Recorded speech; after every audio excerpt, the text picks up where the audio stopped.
What if I told you a man with $1,000 and one basket of tea turned it into $100,000 in 48 hours? No crime, no lottery, no inheritance. Just one trick. The same trick your bank uses against you every single day, but will never teach you. The capital trick. There's a young man from a small town. Let's call him Marcus. Marcus has exactly $1,000 to his name. That's it. No rich parents, no connections, no degree from an Ivy League university. He walks into a tea wholesaler and buys one basket of premium oolong. Cost $1,000. Street value $1,500. Now, a normal person would sell that basket, pocket the $500 profit, celebrate with a steak dinner, and repeat the grind next week.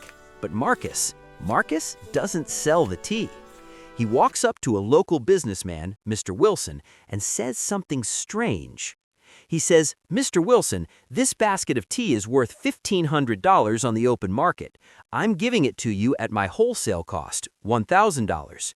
You can take it right now, or wait just 1 week and I'll deliver it to you and give you an extra $100 on top." Mr. Wilson does the math. Option 1, buy it now, resell it, make $500 profit. Option 2, wait 7 days, still get the tea, and get a bonus $100. Total upside, $600. Mr. Wilson hands over $1,000. He shakes Marcus's hand. Deal done. But here's the part that changes everything. Marcus still has the tea. Legally, it belongs to Mr. Wilson now, but Mr. Wilson agreed to wait a week. The tea is sitting in Marcus's warehouse, and nobody else in town knows about that handshake. So Marcus walks to the next businessman, Mr. Davis. Same pitch, same basket of tea, same deal. $1,000 collected. Then Mr. Thompson, then Mrs. Carter, then Mr. Reynolds. One by one, person after person. 100 times. One basket of tea sold 100 times, never moved. By sundown, Marcus is holding $100,000 in cash. The next morning, before any of his 100 buyers come to collect, Marcus takes that $100,000 to the wholesaler. He buys 104 baskets of tea. He delivers one basket to each of his 100 buyers, on time with their $100 bonus. He keeps 4 baskets as pure profit. He started the week with $1,000. He ended the week with a tea wholesaler with 100 times his original capital. And you're sitting there thinking, that can't be legal, that can't be real. But here's the thing, your bank does the exact same thing to you every single month. Let me show you the machine behind the curtain. You walk into a bank, you take out a mortgage, $300,000, 30-year term, 3.8% interest. You sign the papers, you get your apartment, and you think, okay, I'll pay back $504,000 over 30 years. The bank makes $204,000 in interest. Fair enough. But that's not what happens. That's not even close to what happens. The moment you sign that loan contract, the bank takes your $504,000 promise and sells it. They sell it to another financial institution for $404,000. Think about that. The bank lent you $300,000. They just got back $404,000. In one move, they recovered all of their principal, every cent, plus $104,000 in instant profit.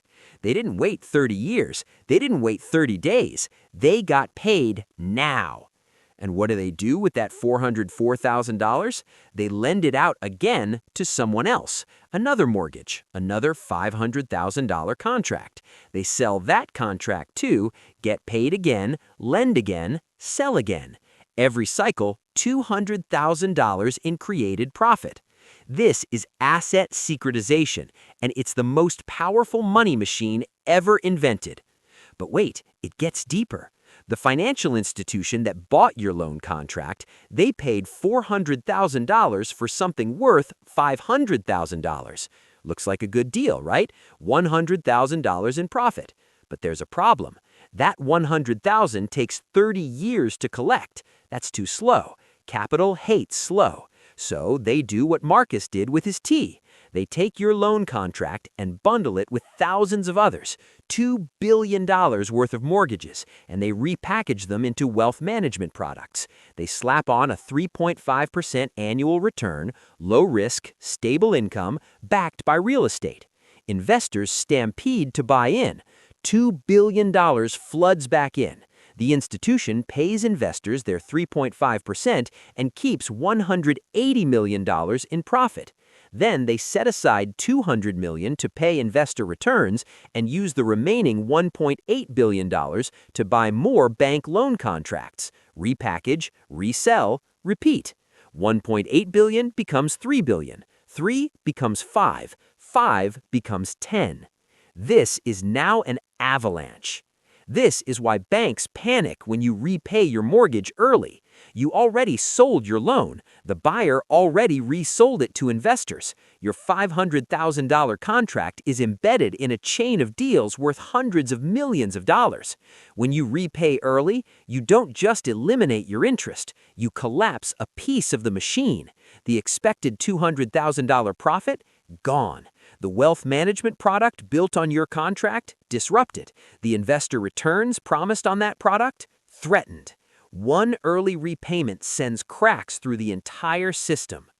Now, here's the part no one tells you. Marcus, our tea seller from a small town, didn't invent anything. He just stole the bank's playbook and applied it at street level. Side-by-side comparison. Left, bank's asset securitization flow. Right, Marcus's tea operation. The structures are identical. The bank uses your mortgage as collateral to generate cash flow it reinvests before you make your first payment. Marcus used one basket of tea as collateral to generate cash flow he reinvested before his first delivery was due. The bank sells the same underlying asset, your debt, to multiple parties through repackaging. Marcus sold the same underlying asset, his tea, to multiple parties through delayed delivery. The bank's secret isn't money, it's timing, the gap between when they collect and when they owe. Marcus's secret isn't tea, it's the same gap, 7 days. That's all he needed. The rich don't have more money than you. They have more time between receiving and paying, and in that gap, empires are built. Most people spend their entire lives on one side of this equation.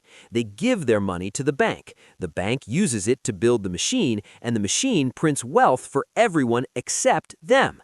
They work for 30 years to pay off a mortgage. The bank flipped that mortgage in 30 minutes. They save money in a savings account earning 1.5%. The bank lends that same money at 3.8%, securitizes the loan, sells it, reinvests the proceeds, and earns geometric, compounding, exponential returns. And the saver? The saver gets a toaster and a thank you letter. Here is what the wealthy understand that the average person refuses to accept. Money is not a resource, it's a tool, and tools are meant to be used, not stored. The poor save money, the rich deploy money. The poor fear debt, the rich engineer debt. The poor ask, how do I earn more? The rich ask, how do I use what I already have more times in less time before anyone else realizes what I'm doing? Marcus had $1,000 and one basket of tea. He didn't need more tea, he didn't need a loan, he didn't need investors. He needed a structure, a system that let him use the same asset multiple times in the gap between promise and delivery. That structure has a name in finance. It's called leverage. And leverage isn't about borrowing money. Leverage is about borrowing time. So here's your mindset shift. Stop thinking about how much money you have. Start thinking about how many times you can use it before it leaves your hands. A dollar used once is a dollar. A dollar used 10 times is $10. A dollar used 100 times is an empire. The bank knows this. Marcus knows this. The question is, do you? The wealthy don't play the same game as everyone else. They don't work harder, they don't save more. They understand one brutal truth about human nature. People will always trade future value for present comfort, and the person standing in that gap, collecting from one side and paying the other, is the one who gets rich. Money doesn't flow to the hardest worker, it flows to the best architect. If you're not following Engineering the Mind, you're probably still paying your mortgage on time and calling it financial responsibility. But if you are, you're learning that the richest people in the world don't make money. They design systems that make money make money.